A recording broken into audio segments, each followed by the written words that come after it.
السلام علیکم ورحمۃ اللہ وبرکاتہ۔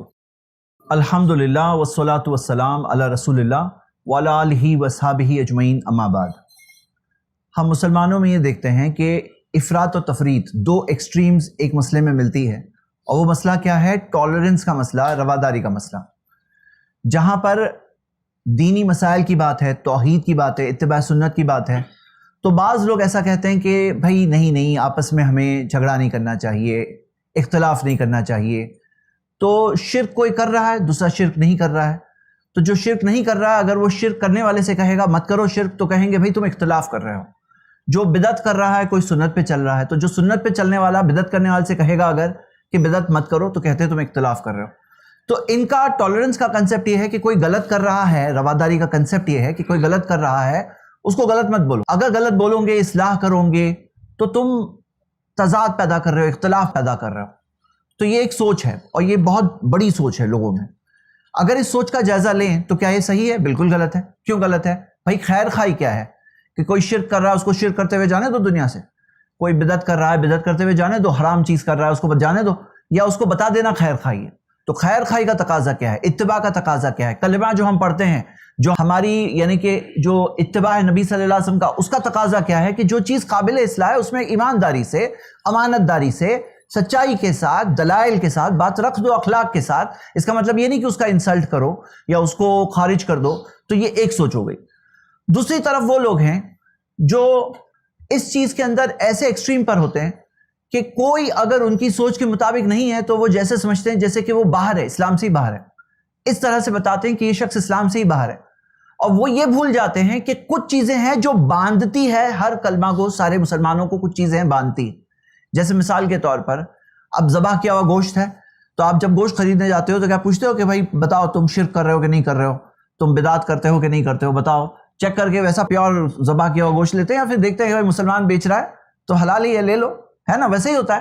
کوئی ہوٹل میں جا رہے ہیں تو کیا ہوٹل کے اندر اس کا چیک کرتے ہیں کہ بھائی پورا چیک لسٹ نکال کے میں چیک کر رہا ہوں تم کیا کیا کیا کرتے ہو، پھر میں تمہاری ہوٹل کو صحیح سمجھوں گا؟ نہیں، بس مسلمان کی ہوٹل ہے، لے لو۔ اب ایسے کئی ساری چیزیں ہیں، جیسے مثال کے طور پر آپ دیکھو گے ایک سوال جو آیا ہے کئی بار ہم لوگوں کے سامنے کہ بھئی فلاں شخص کا انتقال ہوا، فلاں شخص کا انتقال ہوا، رشتہ دار ہے۔ ہاں، کسی کیس کے اندر ایسا ہوتا ہے کہ والد کا انتقال ہوا اور والد شرک کر رہے تھے، یعنی کہ آپ دیکھیے شرک کی کئی شکلیں ہیں نا، قبر پرستی ہے، اللہ کے علاوہ کسی اور سے دعا ہے، شرک کر رہے تھے، اور وہ کہتے ہیں کہ میں کیا ان کے لیے دعا کر سکتا ہوں، مغفرت کی دعا کر سکتا ہوں یا نہیں کر سکتا ہوں؟ اب یہاں پر آپ دیکھو گے جنازے کی نماز پڑھے تھے کہ نہیں پڑھے تھے؟ جنازے کی نماز تو پڑھے تھے، تو جنازے کی نماز میں مغفرت کی دعا ہے کہ نہیں ہے؟ جنازے کی نماز کے اندر ہی مغفرت کی دعا ہے کہ نہیں ہے؟ تو مغفرت کی دعا کیسے کر رہے ہیں؟ تو یہاں پر ہمیں سمجھنا چاہیے کہ اچھا چلو آپ مغفرت کی دعا نہیں کر سکتے ان کے لیے، تو ان کی وراثت آپ کو ملے گی نہیں ملے گی؟ کیونکہ وراثت جو ہوتی ہے لا یرث المسلم الکافرہ، ایک مسلمان کافر سے وراثت میں نہیں لے گا، ولا الکافر المسلمہ، نہ کوئی کافر مسلمان سے لے گا۔ تو ہاں وراثت تو ملے گی، وراثت تو لیں گے، وہاں پہ وراثت کوئی کیسے چھوڑے گا، لیکن مغفرت کی دعا نہیں کرے گی۔ تو ایک تضاد دکھ رہا ہے۔ اس بات کو سمجھیں گے اگر ہم، تو اس کے اندر جو بیلنسڈ اپروچ ہے وہ کیا ہے کہ تکفیر کا ٹاپک ہمارے عام معاشرے میں عام طور پر یہ عوامی طور پر لوگوں نے سمجھا نہیں ہے۔ تکفیر کیا ہے کہ بھئی کوئی جب کلمہ کہہ رہا ہے، کلمہ گو مسلمان ہے، لا الہ الا اللہ کہہ رہا ہے، اپنے آپ کو کہہ رہا ہے میں مسلمان ہوں، تو وہ شخص کو کافر کہنے میں کئی رکاوٹیں ہیں بیچ میں، کیونکہ اس نے کہا لا الہ الا اللہ، اور اب اس کے بعد میں اسے کوئی کہے کہ نہیں یہ کافر ہے، تو کہنے میں کئی ساری رکاوٹیں ہیں۔ علماء نے اس کے پورے رولز بتائے ہیں کہ کیا شروط ہے، کیا موانع ہے، کہ بھئی کافر کہنے سے پہلے کیا کیا رکاوٹیں ہیں، اور یہ پورا سسٹم ہے۔ اور اگر نہیں کریں گے تو کیا ہوگا؟ کوئی نہیں بچے گا، کیونکہ ان کو لگے گا یہ لوگ کافر، ان کو لگے گا وہ لوگ کافر، پھر کوئی نہیں بچتا ہے اس سچویشن کے اندر۔ تو یہاں پر یہ رولز کے حساب سے معاملہ چلے گا، اور وہ چلے گا تو معاملہ بیلنس آ جاتا ہے۔ کیسے؟ مثال کے طور پر ہم دیکھتے ہیں کہ اس زمانے میں مکہ کے مشرک بت پرستی کرتے تھے، لیکن ایک بہت اہم فرق سمجھنا ہے۔ آپ کسی بھی درگاہ کے باہر بھی اگر کھڑے ہو جاؤ اور ہر نکلنے والے سے پوچھو کہ کیا آپ ان کی عبادت کرتے ہو، کیا آپ ان کی عبادت کرتے ہو، تو کیا جواب ملے گا آپ کو پتہ ہے؟ وہ کہتے ہیں نہیں، عبادت تو صرف اللہ کی کرتے ہیں۔ لیکن جب وہ چڑھاوا وہاں چڑھا رہے ہیں، دعا وہاں کر رہے ہیں، سجدہ وہاں کر رہے ہیں، رکوع وہاں کر رہے ہیں، چوم رہے ہیں، طواف کر رہے ہیں، قربانی کر رہے ہیں، تو یہ تو عبادت ہی ہے نا۔ تو حقیقت میں تو عبادت کر رہے ہیں اللہ کے علاوہ اوروں کی، لیکن کہہ رہے ہیں کہ نہیں ہم نہیں کرتے ہیں۔ کہنے اور کرنے میں فرق ہے۔ اب کہنے پہ جائیں یا کرنے پہ جائیں، تو ہم وہی کریں گے جو پیارے نبی محمد صلی اللہ علیہ وسلم نے کیا. اور ایسی کئی حدیثیں ہیں جس سے ہم نبی صلی اللہ علیہ وسلم نے کیا کیا وہ دیکھ سکتے ہیں اور ہم بھی وہی کریں گے. جیسے میں آپ کو ایک مثال دیتا ہوں, صحیح بخاری میں حدیث ہے, جنگ حنین کے لیے جب جا رہے تھے مسلمان, تو راستے میں ایک پیڑ تھا جس کا نام تھا ذات انوات کا پیڑ, جو تھا ذات انوات. اس پیڑ پہ مشرکین اپنی تلوار لٹکاتے تھے اور یہ کہتے تھے کہ اس تلوار کو جو ہم نے لٹکا دیے تو اس کے بعد تلوار میں ایسا پاور آ جائے گا کہ جیتتے ہی جیتتے ہیں. یعنی تلوار کو پیڑ پہ لٹکانے سے اس کے اندر ایک ایسی طاقت اور تاثیر پیدا ہو جاتی ہے. تو اس زمانے میں جو کچھ نئے نئے مسلمان ہوئے تھے جنہوں نے اسلام نیا نیا قبول کیا تھا, انہوں نے کہا اجعل لنا ذات انوات کما لہم ذات انوات. جیسے ان کے پاس ذات انوات کا پیڑ ہے ایسے ہمارے لیے بھی کچھ بنا کر دو, کوئی ذات انوات کا پیڑ بنا کے دو. اب ظاہر سی بات ہے یہ شرکیہ بات ہے. کیوں؟ ہر چیز کس کے ہاتھ میں؟ اللہ کے ہاتھ میں. کوئی کامیابی یا ناکامی, آزمائش یا نعمت, ہر چیز اللہ ہی کے ہاتھ میں. تو یہاں پہ پیڑ پہ لٹکانے سے کچھ ہونے والا نہیں ہے.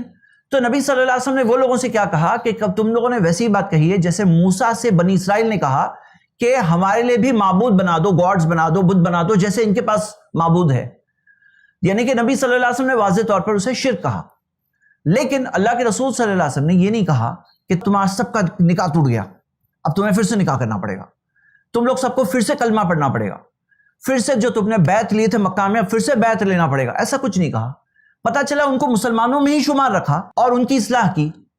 تو ہم کیا دیکھتے ہیں کہ یہاں پر جو شرک کر رہے ہیں ان کی شرک کی اصلاح کرنی ہے. یہ وہ تضاد جو اپوزٹ جو دوسری سائیڈ ہے, ہم وہاں نہیں جا سکتے نہ یہ اس طرف آ کر کہیں کہ یہ سب کافر ہیں.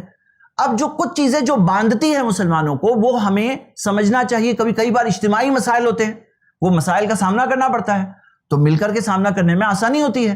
تو یہ بیلنس اگر آ جائے گا تو ہم سامنا بھی کر سکتے ہیں, ساتھ میں اصلاح بھی کر سکتے ہیں. لیکن کچھ لوگ کہتے ہیں تمہیں سامنا کرنا ہے تو اصلاح نہیں کر سکتے, اصلاح کرنی ہے تو سامنا نہیں کرنا ہے. مطلب ایسے دو ایکسٹریم پر لوگ دکھتے ہیں اور اس کی وجہ سے بہت پرابلمز ہوتے ہیں. یا تو خیر خواہی ختم ہو جائے گی, یا تو اصلاح کا کام ختم ہو جائے گا, یا تو مل کر کے اجتماعی مسائل میں سامنا کرنا ختم ہو جائے گا. اور صحیح راستہ کہاں ہے؟ درمیان کا راستہ دکھ رہا ہے. اللہ تعالیٰ سے دعا اللہ ہم سب کو حق پر قائم رہنے والا بنا دے اور ان سب ایکسٹریم سے بچ کر کے صحیح جو درمیان کا صحیح راستہ ہے, حق کا راستہ ہے, اس پر چلنے کے اللہ ہمیں توفیق عطا فرمائے. آمین. وآخر دعوانا ان الحمدللہ رب العالمین. ایسے ہی فائدہ مند اسلامک ویڈیوز دیکھنے اور منہج سلف پر کتاب و سنت کی تعلیمات کو عام کرنے میں ہمارا تعاون کریں تاکہ آپ کے لیے ذریعہ نجات, جنت کے حصول کا سبب, ساتھ ہی مال میں برکت و اضافے کا ذریعہ بھی بنے. آمین. جزاک اللہ خیرن.